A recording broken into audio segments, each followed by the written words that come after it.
Baik, bismillahirrahmanirrahim. Assalamualaikum warahmatullahi wabarakatuh. Pada kesempatan ini alhamdulillah kita akan kuliah bersama dengan materi hukum acara pidana. Hukum acara pidana. Seperti kita ketahui bahwa hukum acara pidana ini adalah termasuk mata kuliah wajib dan mata kuliah dasar yang harus dipelajari oleh mahasiswa. Harus dipahami, dipelajari dan diketahui oleh mahasiswa. Sebelum lebih jauh memaparkan pokok-pokok bahasan serta materi yang akan saya sampaikan, terlebih dahulu saya ingin ingatkan kembali bahwa Fakultas Hukum adalah salah satu fakultas yang akan go internasional dalam lingkup Universitas Muslim Indonesia. Jadi akan go internasional. Akan tetapi go internasional itu tidak semudah yang akan kita tempuh. Artinya bahwa ada syarat-syarat tertentu yang harus kita lakukan untuk bisa masuk ke go internasional tersebut. Oleh sebab itu, kalau kita mengacu kepada perkembangan konsep kurikulum yang ada, ini baru-baru ada pelatihan yang disebut dengan OB, yaitu Outcome Based Education. Di dalam Outcome Based Education ini ada yang disebut dengan PLO, atau dalam bahasa kita sasaran luaran pendidikan. Sasaran luaran pendidikan. Sebetulnya Universitas Muslim Indonesia tidak terlalu tertinggal dengan apa yang disebut dengan OB ini. Kenapa? UMI sejak kami mahasiswa dahulu, itu sudah diperkenalkan visi misinya UMI yang disebut visi pendidikan dan dakwah. Di dalam visi pendidikan itu sebenarnya sama konsepnya dengan OB atau Outcome Based Education. Itu sama sebetulnya. Hanya saja pencetus dari program ini dirinci sedemikian rupa. Namun demikian, kalau kita mengacu kepada misi UMI tentang pendidikan dan dakwah, istilah pendidikan itu adalah education. Yang di dalam PLO subjeknya itu adalah professionalism, profesional. Apa itu profesional yang ada di dalam PLO? Dalam konsep OB itu, yakni knowledge atau pengetahuan bagi mahasiswa yang harus ditekuni.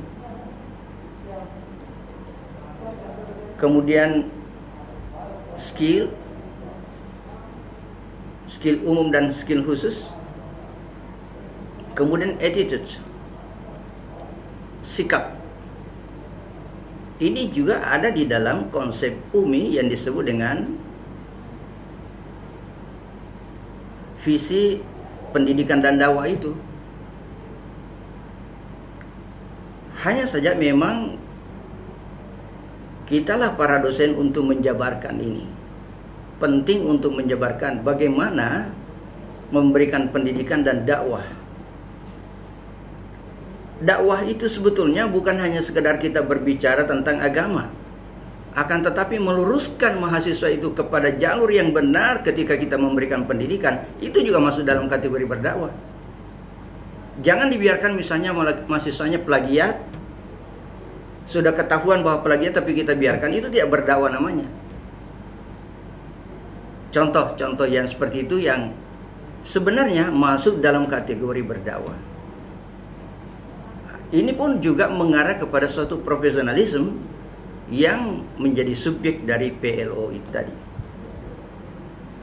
Baik adik-adik mahasiswa sekalian yang saya hormati,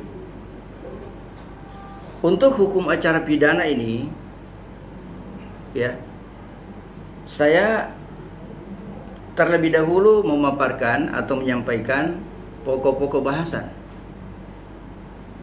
Sekalipun ada teman-teman yang senantiasa memerlukan terlebih dahulu apa yang disebut dengan RPS. Sebenarnya RPS itu lahir dari pokok-pokok bahasan yang kita sudah rancang gitu. Lahir dari situ. Oleh sebab itu, jika orang ingin membuat RPS, rencana pembelajaran semester itu, ada baiknya kita melihat dari satuan acara pelajaran kita yang kita sudah rancang itu tadi. Itu sangat mudah, memudahkan. Ya, sangat memudahkan. Baik. Hukum acara pidana ini, seingat saya itu 4 kredit, bobotnya 4 kredit. Ya. Ada beberapa pokok bahasan yang ada di dalamnya. Yang pertama ialah pengertian dan fungsi hukum acara pidana. Pengertian dan fungsi hukum acara pidana. Kalau mengacu kepada profesionalisme atau PLO itu tadi, maka di sini mahasiswa diharapkan untuk bisa betul-betul memahami, mengerti tentang ilmu mengenai hukum acara pidana itu.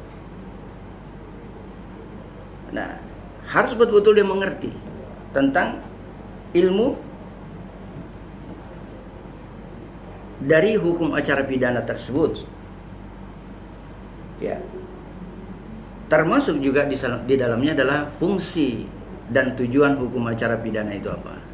Nah, jadi kalau ini sudah diketahui oleh mahasiswa, maka mahasiswa akan melangkah lagi pada pokok bahasan yang berikutnya. Pokok bahasan yang kedua adalah dasar-dasar hukum dari peraturan perundang-undangan hukum acara pidana. Dasar-dasar hukumnya. Salah satunya itu adalah Undang-Undang Nomor 8 1981. Akan tetapi jangan keliru.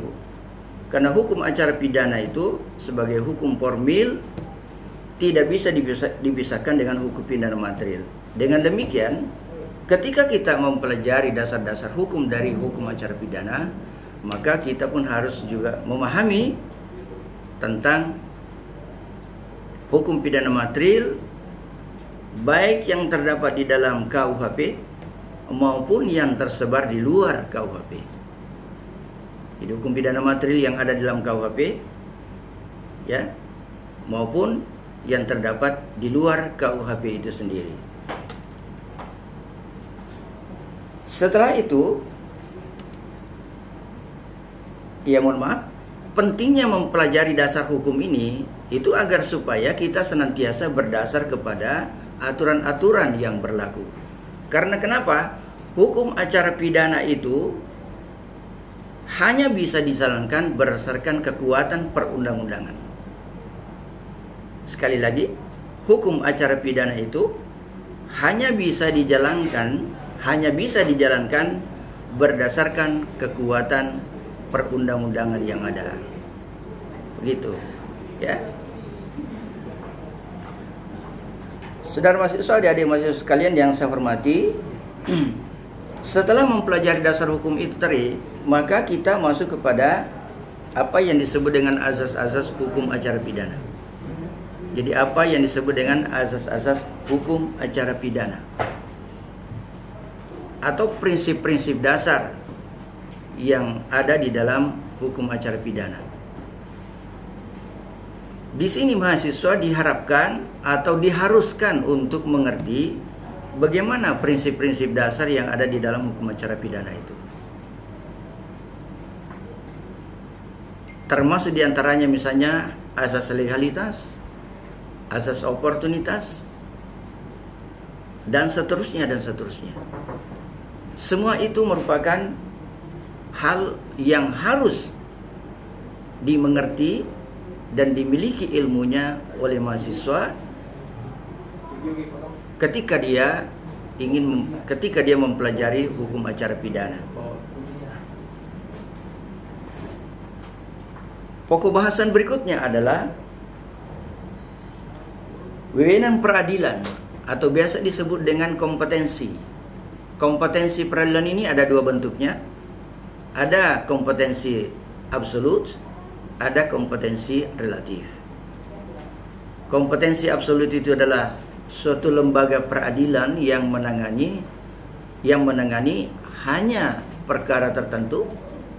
Misalnya peradilan tata usaha negara hanya menangani tentang pelanggaran terhadap administrasi negara. Kompetensi kewarisan itu juga kompetensi absolut, hanya menangani tentang perceraian, kewarisan dan lain sebagainya. Itu pengadilan agama. Dan kompetensi relatif yaitu kompetensi pengadilan umum. Pengadilan umum ini kenapa disebut relatif? Karena wilayah berlakunya itu ada batas-batasnya sehingga dia disebut sebagai relatif. Kemungkinan misalnya peradilan A dengan peradilan B bisa terjadi suatu sengketa mengadilinya kalau dipandang dari segi lokus dan tempus delictinya. Itu bisa dilihat dari kewenangan atau kompetensi relatif. Itu bagian keempat. Berikutnya ada yang disebut dengan koneksitas. Perkara koneksitas ini artinya suatu perkara yang menggabungkan di mana pelakunya di dalamnya situ, selain ada unsur pegawai negeri biasa atau pegawai negeri sipil, juga ada unsur TNI yang dulu disebut sebagai ABRI itu. Nah, gabungan orang-orang yang ada di dalam sinilah yang terlibat, yang terdapat di dalam perbuatan tersebut namanya koneksitas, perkara koneksitas. Nah, sangat tergantung apakah itu diarahkan kepada peradilan militer atau diarahkan kepada peradilan umum. Itu sangat tergantung. Sangat tergantung dari hasil penyelidikan dan hasil penyidikan oleh auditor militer dan jaksa penuntut umum. Kemudian ada yang disebut dengan bantuan hukum. Bantuan hukum ini merupakan hak bagi mereka yang berhadapan dengan hukum. Hak untuk mendapatkan bantuan hukum. Jadi semua orang-orang yang berhadapan dengan hukum di pengadilan itu punya hak untuk memperoleh bantuan hukum. Bantuan hukum itu apa? Suatu bantuan yang diberikan secara profesional oleh kalangan advokat atau pengacara jika mereka bersepakat untuk menggunakan tenaga pengacara atau menggunakan orang-orang yang bisa mendampinginya di dalam memberikan nasihat-nasihat perkara yang dihadapi oleh yang berhadapan dengan hukum di pengadilan, mulai dari tingkat penyidikan sampai pada selesainya putusan tersebut diputus di pengadilan. Kemudian pembahasan berikutnya adalah penyidikan dan penyelidikan. Jadi penyelidikan dan penyidikan. Ini juga merupakan hal yang harus diketahui oleh mahasiswa dalam hukum acara pidana. Apa itu yang dimaksud dengan penyelidikan dan apa itu yang dimaksud dengan penyidikan. Di mana letak perbedaannya antara penyidikan dan penyelidikan itu akan kita ulas, atau teman-teman tim pengacara hukum acara pidana untuk mengulasnya, bagaimana pemahaman-pemahaman tersebut harus dipahami oleh mahasiswa. Lalu sebelum penyelidikan dan penyidikan itu ada yang disebut dengan laporan dan pengaduan. Laporan dan pengaduan ini ada dua bentuknya, laporan dan pengaduan. Kalau laporan itu bisa disampaikan secara tertulis, bisa juga lisan. Sedangkan pengaduan juga sama, bisa disampaikan secara lisan, bisa juga disampaikan secara tertulis kepada pihak yang berwajib. Hanya saja kalau pengaduan itu biasanya hanya berkenaan dengan tindak pidana atau delik aduan juga. Delik aduan ini suatu delik di mana bila mana tidak ada pengaduan, maka tidak dilakukan suatu pemeriksaan atau penyelidikan atau penyidikan. Kalau tidak ada pengaduan.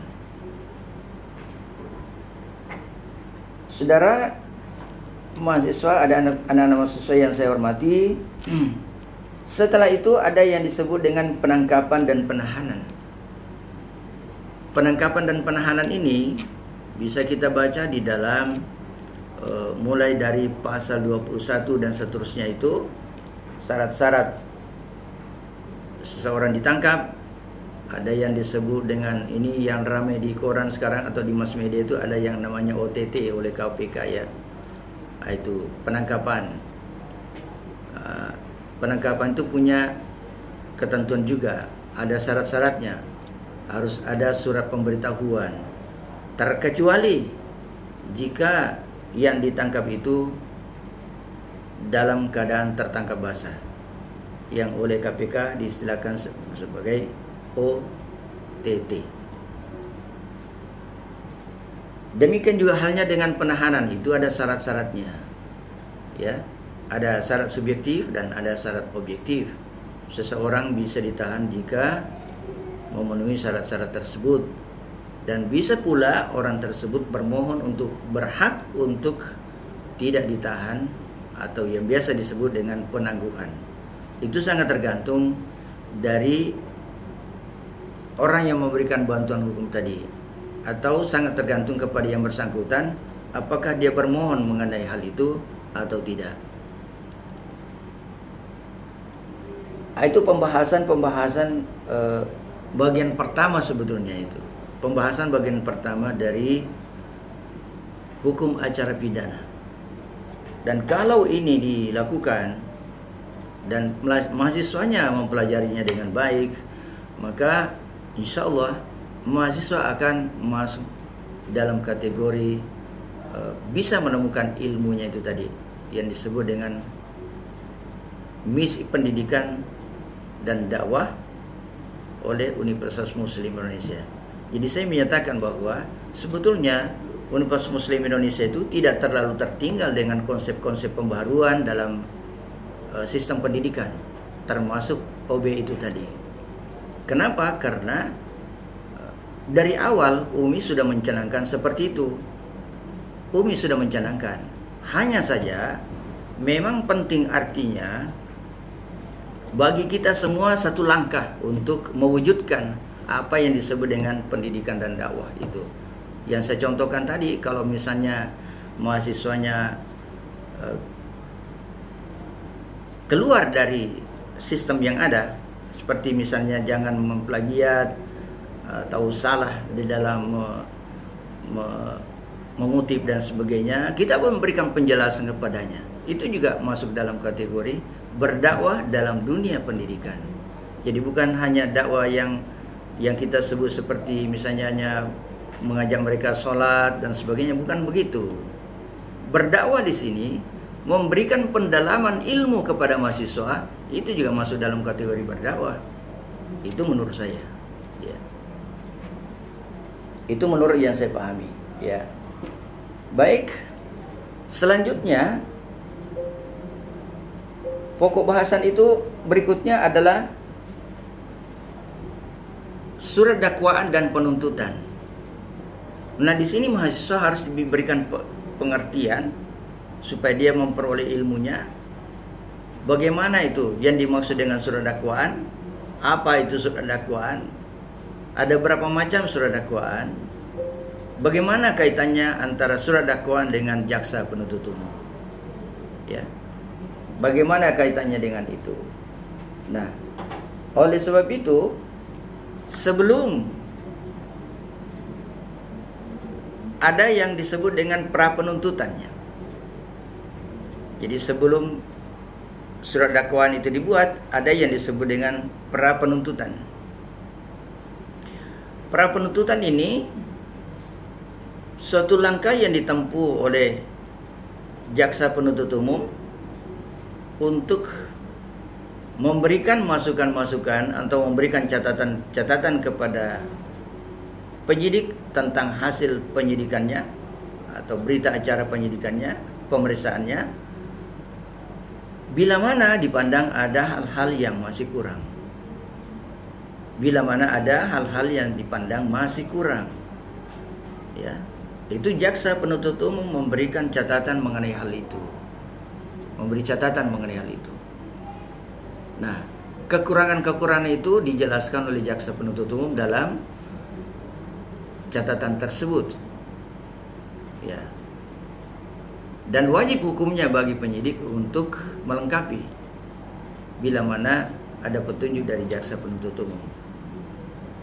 Tenggang waktu baliknya itu 14 hari, dan setelah dipandang 14 hari maka hasil penyidikan itu sudah dipandang sebagai hal yang sudah masuk dalam kategori oleh jaksa disebutnya sebagai P21 gitu. Artinya bahwa perkara itu sudah bisa dilanjutkan ke pengadilan. Maksud sekali yang saya hormati,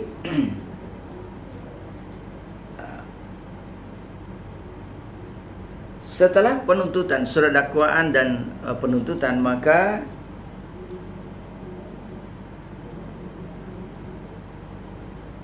disampaikanlah ke pengadilan, kemudian pengadilan memberikan suatu catatan penerimaan tentang kapan pemeriksaan perkara itu dilakukan. Artinya bahwa pengadilan menerima apa yang disampaikan oleh jaksa penuntut umum dan pengadilan menunjuk hakimnya, dan hakim ini menentukan kapan sidang akan dimulai, termasuk pemeriksaan pendahuluan oleh hakim yang menangani perkara tersebut. Dalam proses peradilan di pengadilan, kalau misalnya perkara itu adalah perkara pra-peradilan, maka hakimnya itu hakim tunggal. Sedangkan kalau perkara itu adalah perkara biasa, maka hakimnya biasanya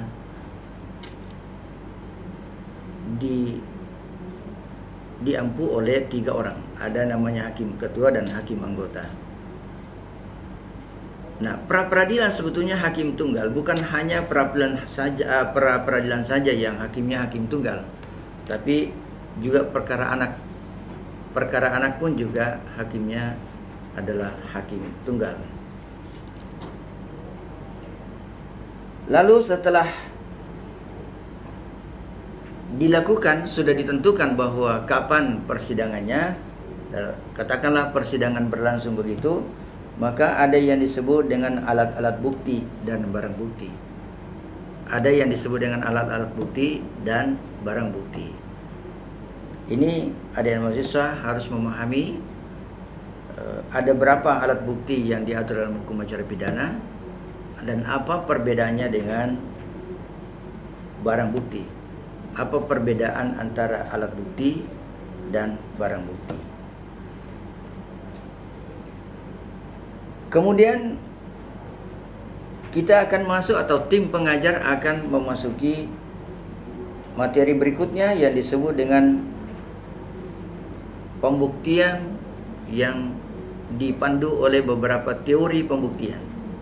Jadi dalam materi pembuktian itu ada isinya yang disebut dengan teori-teori sistem pembuktian dalam peradilan pidana. Kemudian setelah itu barulah kita masuk pada hakim memberikan suatu putusan. Putusan ini ada 3 kemungkinannya. Ada kemungkinan putusan hakim itu adalah penghukuman. Ada kemungkinannya putusan hakim itu adalah bebas dan sebagainya dan sebagainya.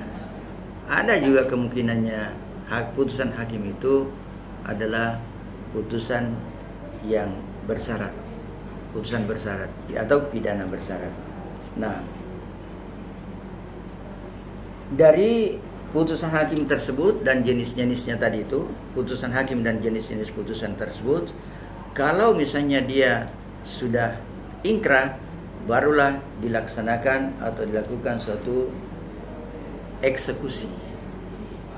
Nah, eksekusi ini atau pelaksanaan putusan itu disertai dengan di mana jaksa akan membuat semacam suatu langkah-langkah tersendiri dan memohon kepada pengadilan untuk melakukan suatu eksekusi terhadap putusan tersebut. Baik, adik mahasiswa sekalian yang saya hormati, ini baru yang kita bahas tadi, saya baru sampaikan tentang pokok-pokok bahasan. Ini sudah memakan waktu sudah 30 menit ya. Ya, sudah 30 menit. Ya, baik, kita masuk pada pengertian dahulu.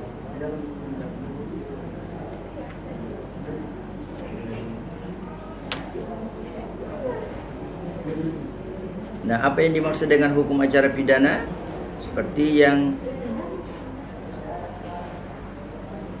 saya katakan pada perkuliahan yang lalu menyangkut dengan hukum pidana itu, bahwa hukum pidana itu bermakna ganda gitu. Jadi memberikan makna ganda. Ada yang disebut dengan hukum pidana material dan ada yang disebut dengan hukum pidana formil. Hukum pidana material, materi kita yang telah lalu itu, pembahasannya ada beberapa yang sudah sampaikan pada minggu lalu. Kemudian hukum pidana formil, inilah yang disebut dengan hukum acara pidana. Seperti yang saya katakan tadi, bahwa hukum acara pidana itu dijalankan hanya berdasar pada kekuatan perundang-undangan yang ada. Jadi hanya berdasar pada kekuatan perundang-undangan yang ada.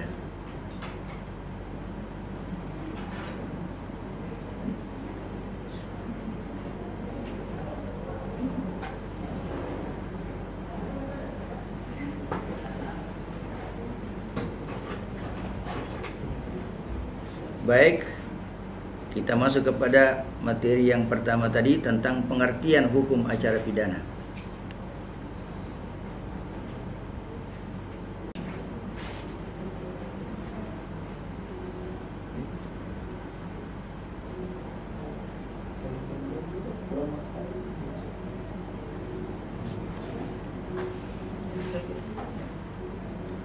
Hukum acara pidana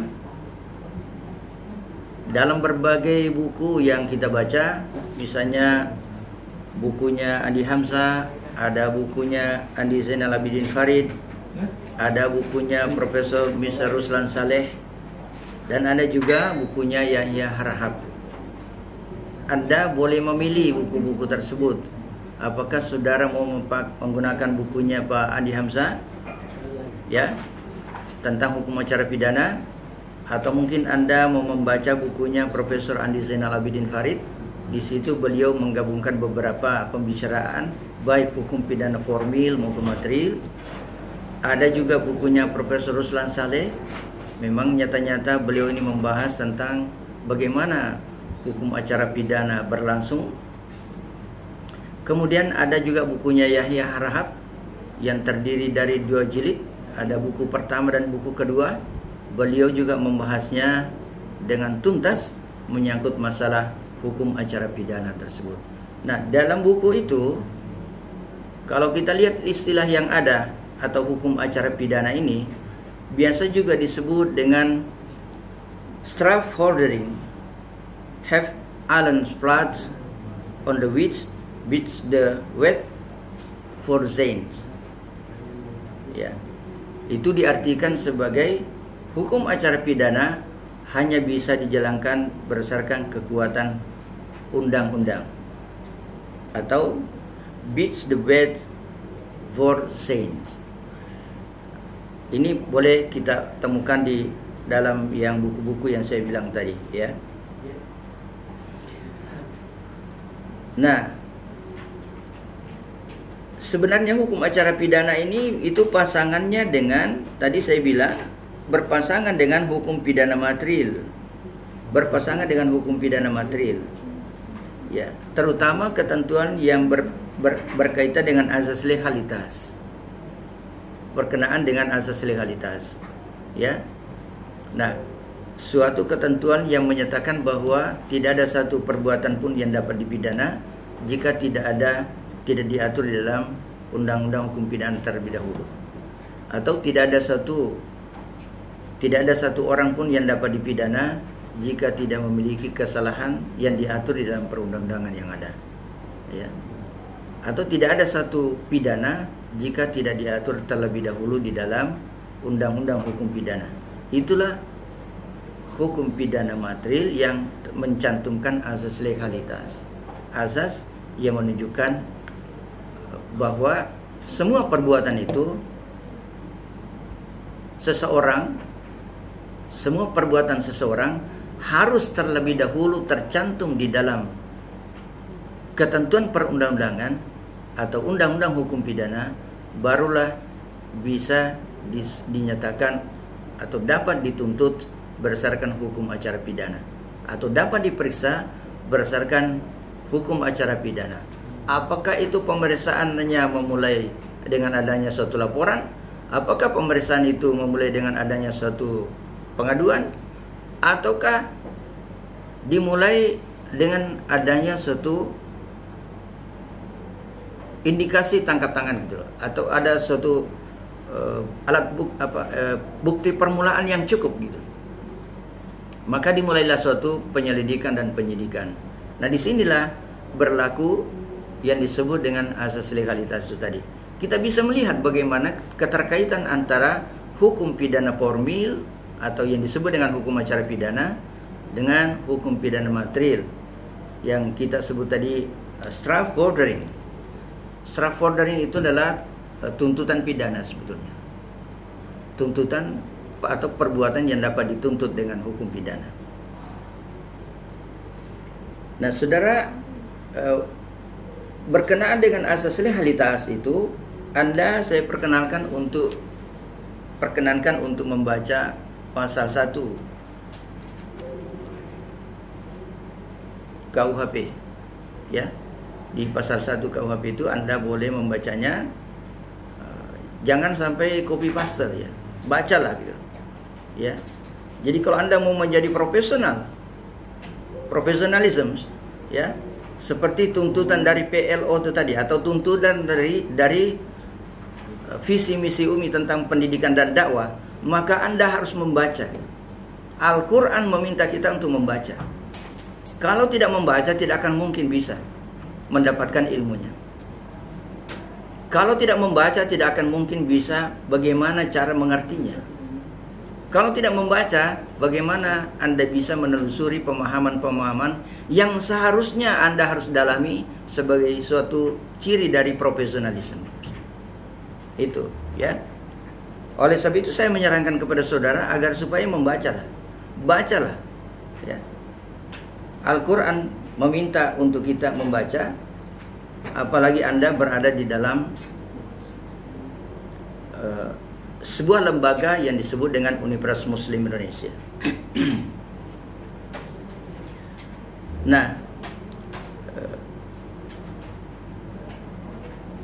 sayang sekali tidak bisa tampil ya di layar, karena kendalanya ternyata belum katanya dikemas dengan baik, ya. Kalau dalam istilah Prancis itu, KUHP itu, ya, Kitab Undang-Undang Hukum Pidana. Kalau dalam bahasa Prancisnya itu namanya Code de Instruction Criminal. Hukum acara pidananya itu disebut dengan Code de Instruction Criminal. Itu bahasa Prancisnya. Kalau hukum pidananya atau yang kita sebut sebagai KUHP namanya Code de Venal. Code de Venal. Jadi sebetulnya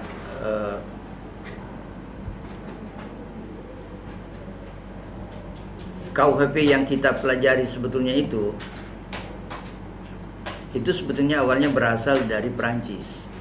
Karena kenapa? Prancis memberikan kepada Belanda. Belanda mempelajari itu dan memodifikasinya.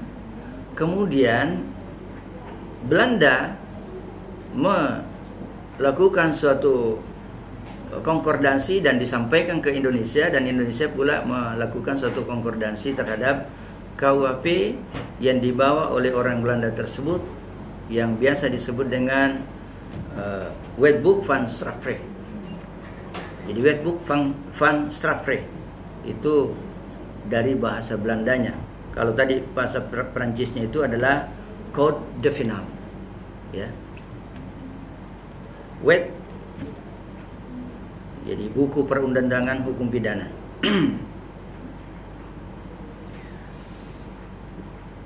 Hukum acara pidana, kalau istilah Amerikanya ya, kalau di Amerika Serikat disebut dengan criminal procedure. Jadi criminal procedure. Criminal procedure rules itu oleh Amerika Serikat. Di sini Amerika Serikat menggunakan istilah rules. Apa itu rules? Ya. Rules itu bukan hanya undang-undang sebagai sumber-sumber formal, tetapi juga putusan-putusan hakim yang di Indonesia disebut sebagai jurisprudensi.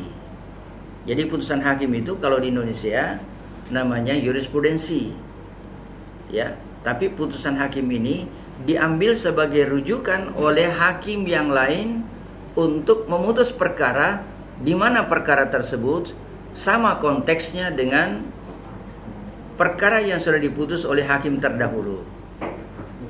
Putusan hakim terdahulu yang menjadi dasar kepada hakim yang berikutnya inilah namanya jurisprudensi. Namanya jurisprudensi. Akan tetapi saudara sekalian, jangan salah.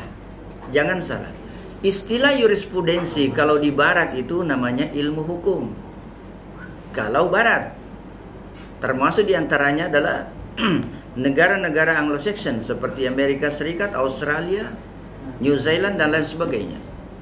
Itu kalau Anda berbicara tentang jurisprudensi, itu bukan putusan hakim namanya, akan tetapi mereka mengartikannya sebagai ilmu hukum. Jadi mengartikannya sebagai ilmu hukum. Baik saudara sekalian, tadi ini saya berjanji dengan operator ini hanya 45 menit.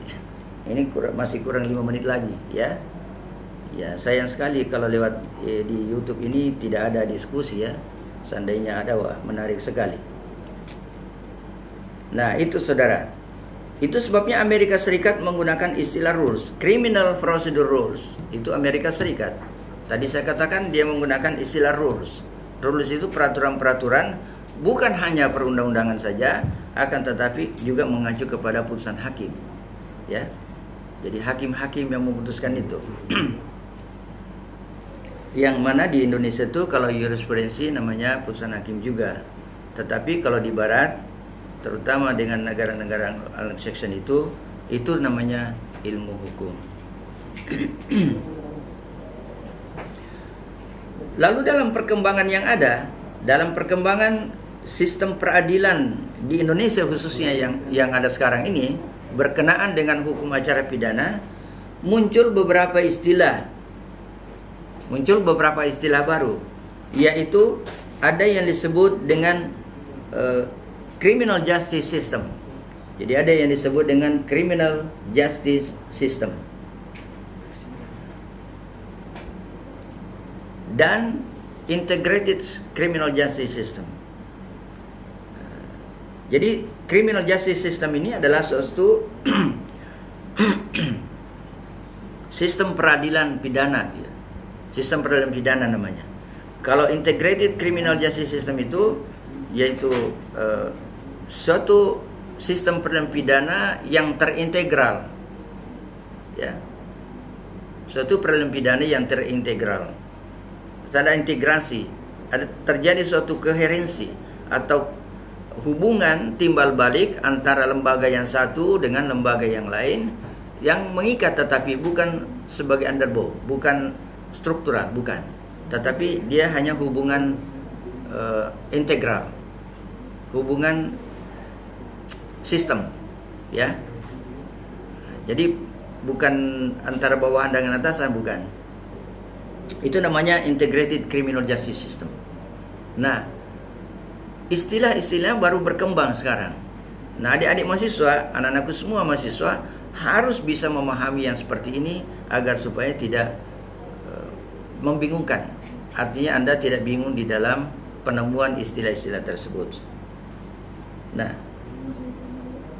itu istilah yang berkembang sekarang. Yang berkembang bertalian dengan penamaan hukum acara pidana.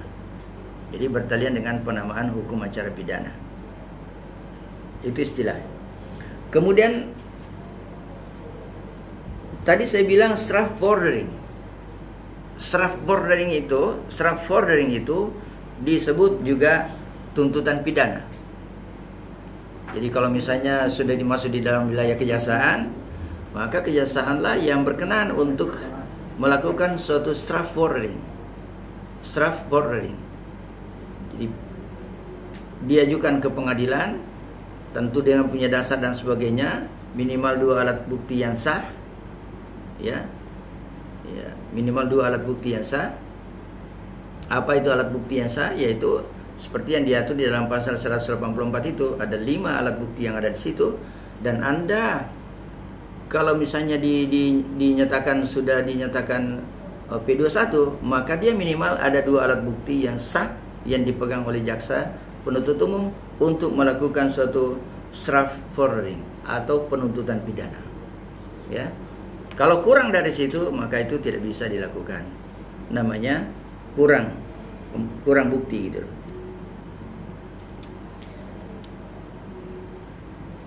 Istilah yang lainnya kalau di dalam bahasa Latin hukum acara pidana itu namanya processus criminalis. Jadi bahasa Latinnya itu namanya processus criminalis. Ya. Processus criminalis dalam hukum bahasa Latin, straffordering dalam bahasa Belanda, criminal justice system dalam bahasa Inggris atau integrated criminal justice system dalam bahasa Inggrisnya, atau oleh Amerika Serikat disebutnya sebagai criminal procedure rules. Bagaimana terjadi perbedaan-perbedaan seperti dalam istilah tersebut? Nah, disinilah mahasiswa dituntut kejeliannya untuk memahami apa sebetulnya, mengapa bisa terjadi seperti itu. Termasuk tadi yang saya katakan istilah jurisprudensi, kalau Barat itu menyebutnya sebagai ilmu hukum, kalau di Indonesia disebutnya sebagai putusan hakim pengadilan. Mungkin sampai di sini aja dulu. Kita sudah masuk dalam 45 menit ya. 45 menit tadi sudah dijanjikan hanya 45 menit aja. Oleh sebab itu insyaallah yang akan datang saya akan melanjutkannya dengan pembahasan berikutnya. Kan tadi ini sudah pengertian tentang apa itu yang dimaksud dengan hukum acara pidana, termasuk beberapa istilah yang digunakan oleh negara-negara tertentu, mulai dari Prancis, Belanda, Amerika Serikat, Inggris, bahkan ada juga istilah-istilah bahasa Latinnya. Mungkin itu saja.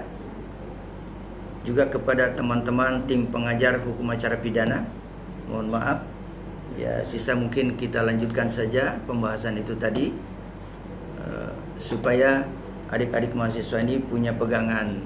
Tadi saya menyampaikan pokok-pokok bahasan itu agar supaya kita seragam. Sekali lagi, pokok bahasan itu bisa diangkat menjadi RPS. Tapi sangat tergantung dari kreativitasnya kita untuk mengolahnya menjadi sebuah RPS. Sangat tergantung. Karena kenapa? Tadi sistem OB itu, ya, outcome based education itu tadi, sebetulnya misinya sama dengan apa yang diperjuangkan oleh UMI sebagai misi pendidikan dan dakwah. Itu sama sebenarnya.